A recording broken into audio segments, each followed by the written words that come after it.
Guys हम बात करने वाले हैं क्लास 9 के सोशल साइंस पेपर और ये सेट 5 है मॉडल सेट, सॉरी सेट 6 है। ओके, मैंने 1 से 5 तक जो है सेट ऑलरेडी वीडियो जो है ऑल कंप्लीट हो चुकी है। और अगर आपने नहीं देखे हैं तो वीडियो की डिस्क्रिप्शन में दे दूँगी, वहाँ से लिंक आप क्लिक करके देख लेंगे, क्योंकि आपका एग्ज़ाम जो है ये मॉडल सेट पर ही डिपेंड करता है। यानी कि अगर ये आपका 100 मार्क्स का रहेगा तो अगर आप सारे मॉडल सेट को करते हो तो आप यहाँ से 95 प्लस मार्क्स जो है मॉडल से स्कोर कर पाएंगे। तो इसीलिए मॉडल सॉल्व करना आपके लिए बेहद ज़रूरी होता है और सभी मॉडल को करते चलिए। मैं तो कहती हूँ आप इन सारे क्वेश्चंस को जो है आप रट के चलिए। यहाँ पर जो भी है, जैसे कि बात करते हैं साइंस का और सोशल साइंस वगैरह, ये सब आपको रटना पड़ेगा। मैथ्स तो आप समझते हो, ठीक है। और आगे क्वेश्चन है यहाँ पर, अगर आपने मैथ भी नहीं करा है तो मैथ पे सारा सब्जेक्ट का जो है वीडियो ऑलरेडी बन चुकी है। तो पहला क्वेश्चन है हमारा, फ्रांसीसी कॉलोनियों में दस्ता कब समाप्त हुआ। ठीक है, फ्रांसीसी कॉलोनी में दस्ता जो है पूरी तरह से समाप्त कब हो चुका था, तो आंसर हो जाएगा 1848 ईस्वी को पूरी तरह से समाप्त हो चुका था। ठीक है, और आगे क्वेश्चन है, फ्रांस की राजधानी कौन है। तो फ्रांस की राजधानी कहाँ है या कौन है, तो आंसर हो जाएगा पेरिस, जहाँ से फ्रांसीसी क्रांति शुरुआत हुई थी। आगे है, फ्रांस में द्वितीय स्टेट के अमीर वर्ग को क्या कहा जाता है। देखिए, जब फ्रांस जो मतलब फ्रांस की क्रांति से पहले फ्रांस का समाज जो ये 3 स्टेट में बटा हुआ था। पहला था पादरी और दूसरा था कुलीन और तीसरे स्टेट में आते थे जो भी है, यानी कि कृषि किसान हो गए, बेरोजगारी हो गए, भूमिहीन जो भी है, यहाँ तक कि कलेक्टर वगैरह सारे जो सारे के सारे तीसरे स्टेट पर आते हैं। तो यहाँ पर हमें बोला है फ्रांस के द्वितीय स्टेट पर कौन आते हैं, तो आंसर हो जाएगा कुलीनबर्ग। ओके, कुलीनबर्ग आते थे दूसरे स्थान पर। आगे है टेले क्या है।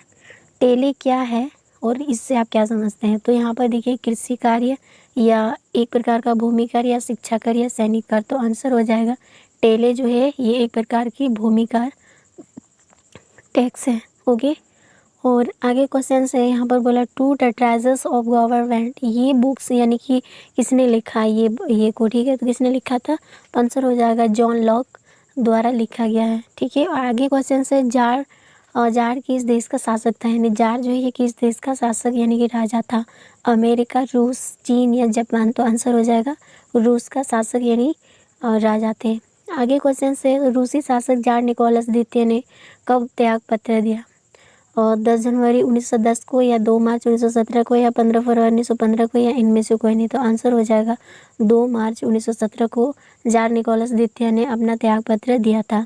आगे क्वेश्चन है लुई ब्लॉन्क कौन था, तो आंसर हो जाएगा यह एक राष्ट्रवादी था। ओके, और आगे क्वेश्चन से कार्ल मार्क्स कहाँ का निवासी था, तो आंसर हो जाएगा ये जर्मनी के एक निवासी थे। आगे क्वेश्चन से दुनिया के मजदूरों एक हो का नारा किसने दिया था, यानी दुनिया के सभी मजदूर एक हो, ये नारा किसने दिया था, मॉन्टेस्क्यू ने या कार्ल मार्क्स ने या वॉल्टेयर ने या जार निकोलस द्वितीय ने, तो आंसर हो जाएगा 2 नंबर यानी कार्ल मार्क्स ने दिया था। ठीक है, कार्ल मार्क्स ने दिया था। आगे है भारत में सबसे लंबी तटरेखा वाला राज्य, यानी यहाँ से आपका भूगोल शुरुआत होता है।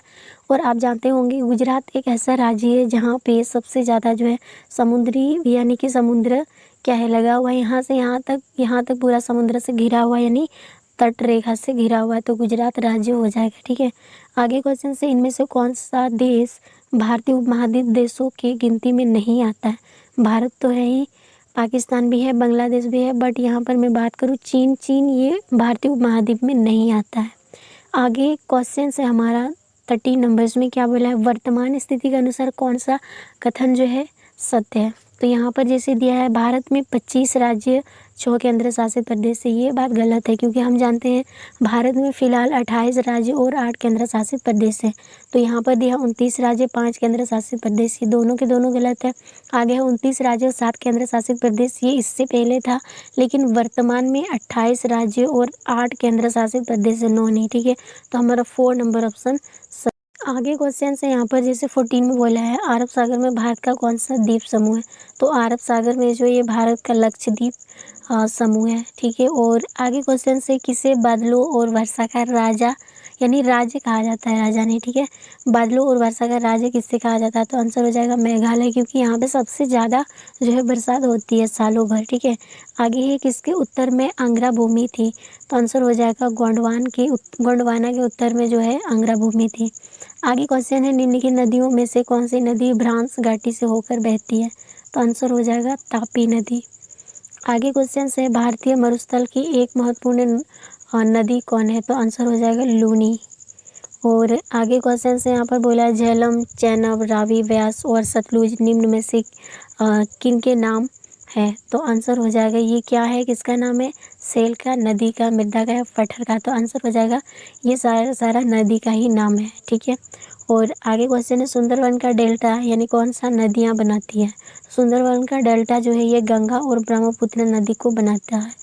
आगे क्वेश्चन से, पालमपुर में किसान वर्ष में कितने फसलें उगाती है? तो 3 से 4 फसलें जो है पालमपुर गांव के लोग फसल को उगाते हैं। आगे क्वेश्चन से, उत्पादन के मुख्य कारक कौन नहीं है? तो देखिए भूमि है, भूमि तो बहुत ज़्यादा जरूरी है और ये पहला कारक भी है। और भौतिक पूंजी ये भी है, मानव पूंजी ये भी है, लेकिन बाजार में बात करूँ तो ये नहीं है, तो बाजार नहीं होगा। ओके। और आगे क्वेश्चन है, श्वेत क्रांति से आप क्या समझते हैं? तो आंसर हो जाएगा श्वेत क्रांति यानी दुग्ध उत्पादन से संबंधित है। आगे है, रायगंज पालमपुर से कितनी दूरी पर स्थित है? तो आंसर हो जाएगा 3 किलोमीटर। ठीक है। और आगे है, यहाँ पर जैसे दिया है, निम्नलिखित में से कौन सी आर्थिक गतिविधि है? आर्थिक गतिविधि है तो आंसर हो जाएगा शिक्षा, स्कूली शिक्षा कार्य। 26 नंबर क्वेश्चन है, ओजर मशीन भवन नदी को क्या कहा जाता है? तो आंसर हो जाएगा ये एक स्थायी पूंजी है।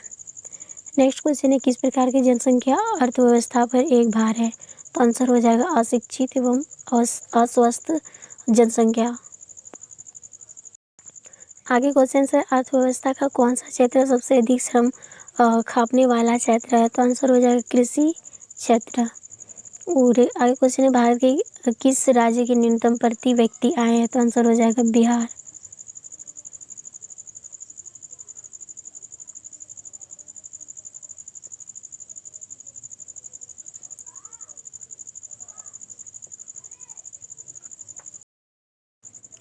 गाइस नेक्स्ट क्वेश्चन है, यहाँ पर 30 नंबर में बोला, जिन देशों में शिक्षा और स्वास्थ्य के लिए के क्षेत्र में निवेश किया वे कैसे देश बने? तो आंसर हो जाएगा वो विकसित यानी विकासशील देश बने। आगे क्वेश्चन से यहाँ पर इसमें बोला, लोकतंत्र में अंतिम निर्णय लेने की शक्ति किसके पास होनी चाहिए? तो आंसर हो जाएगा जो लोगों द्वारा चुने गए प्रतिनिधि होते हैं उनके पास ही मतलब लास्ट डिसीजन करने का मतलब ऑप्शन रहता है। आगे है, म्यांमार में किस तरह की सरकारें थी, यानी म्यांमार के अंदर किस तरह की सरकार थी? तो आंसर हो जाएगा सेना का शासन चल रहा था म्यांमार के अंदर। आगे है, कौन बेहतर निर्णय लेने की संभावना बढ़ाता है? तो आंसर हो जाएगा लोकतंत्र। और लोकतंत्र का मतलब होता है लोगों का शासन, जनता का शासन। ओके। नेक्स्ट है, उस नेता का नाम बताएं जिसने जर्मनी में तानाशाही सरकार लाने का प्रयत्न किया? तो आंसर हो जाएगा वो कौन थे? हिटलर। ठीक है।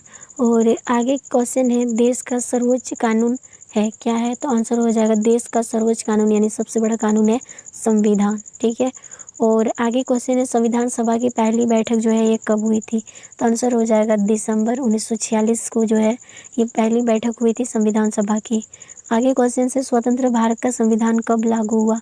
तो लागू जो हुआ था ये 26 जनवरी 1950 को, लेकिन इसको बनाया था 26 नवंबर 1949 को। ठीक है। 1949 को पूरी तरह से बनाया गया था कंप्लीट, और इसको लागू कर दिया था 26 जनवरी 1950 को। आगे क्वेश्चन है, संविधान का वह कथन जिसमें कोई देश अपने संविधान के बुनियादी मूल्यों और अवधारणाओं को स्पष्ट ढंग से कहता है तो उसको क्या कहा जाता है? प्रस्तावना। ठीक है। प्रस्तावना कहा जाता है। 39 क्वेश्चन से इसमें बोला, विश्व का सबसे बड़ा एवं लिखित संविधान किस देश का है? तो आंसर हो जाएगा हमारा प्यारा देश भारत का है सबसे बड़ा लिखित संविधान। ठीक है। आगे है, प्रत्येक नागरिक को अपने प्रतिनिधि चुनने और राज प्रतिनिधि के यानी जन प्रतिनिधि के तौर पर चुने जाने का अधिकार कौन देता है? तो ये सारे के सारे अधिकार जो है ये संविधान के द्वारा दिया जाता है। तो गाइस हमने मॉडल सेट 6 का भी 40 में 40 हमने कर लिया है। तो अगर आपने आगे का वीडियोस नहीं देखे हैं तो चैनल के यहाँ डिस्क्रिप्शन में दे दूँगी लिंक, वहाँ से देख लीजिएगा। और ज़रा भी आपको वीडियो में हेल्पफुल मिल रहा है तो प्लीज़ चैनल को सब्सक्राइब करना ये हमारी मेहनत के लिए, और लाइक शेयर करना ना भूलें, और एक कमेंट भी कर दीजिएगा।